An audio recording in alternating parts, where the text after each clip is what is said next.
O que se pode dizer às pessoas que afirmam que a cultura suméria é mais antiga do que a Bíblia? Primeiro de tudo, os sumérios viriam a ser por volta da época de Nimrod. Muito possivelmente são exatamente os mesmos que foram os de Atorreu e Babel. Moisés veio depois disso, sim, mas isso não significa que o que os sumérios escreveram seja mais correto do que o que escreveu Moisés. O fato de ter sido escrito depois não quer dizer que seja menor ou menos importante. Por outro lado, o que escreveram os sumérios foi escrito por homens, colocando suas experiências e sua perspectiva de vida, como eles reconheciam o tempo em que viviam, enquanto Moisés escreveu a Torá sendo ditada por um anjo. E a Torá, que foi escrita pelo Todo-Poderoso, Yahvé, então é muito mais elevada, e eu sei que muita gente pode dizer, isso é questão de fé. Moisés é um homem, Moisés a escreveu, os sumérios são homens, os sumérios escreveram, então como eles foram os primeiros, então é mais importante. Isso não é lógico, porque seria necessário ver o texto. O que diz o texto? O sumério ensina moral? Não. O que ensina? Nada. Simplesmente conta histórias. E histórias que também podem ser vistas refletidas na escritura. Portanto, mostra-se que sim, há uma verdade.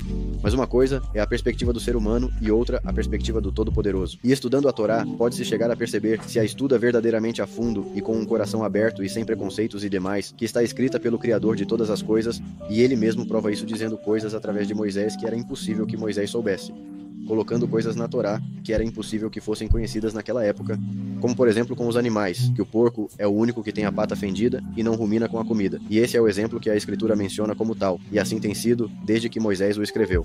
Em si, os argumentos que eles apresentam não são válidos, e como digo, é uma questão de comparar o que um diz e o que o outro diz, porque o tempo, no que diz respeito ao Eterno Todo-Poderoso, não importa. Então, o que importa se um foi escrito antes e outro depois, o que eles dizem, quem os escreveu, para quê? Essas são as perguntas que a pessoa deveria se fazer, e por isso, analisar os escritos para tomar uma decisão sobre qual é mais importante. Dizem que a Tanakh foi copiada da Suméria, pois é preciso ver. Aí sim eu gostaria de saber de onde tiram isso, e que mostrem as comparações. Como disse, há algumas semelhanças no que diz respeito a Noé, por exemplo, mas a história de Noé é mencionada em 250 culturas ao redor do mundo. Não é por isso que os sumérios são mais especiais, apenas porque foram os primeiros a escrevê-lo, ou os primeiros segundo os historiadores, claramente. Então, porque existem algumas conexões e foi escrito antes, não significa que o outro tenha sido todo baseado nisso.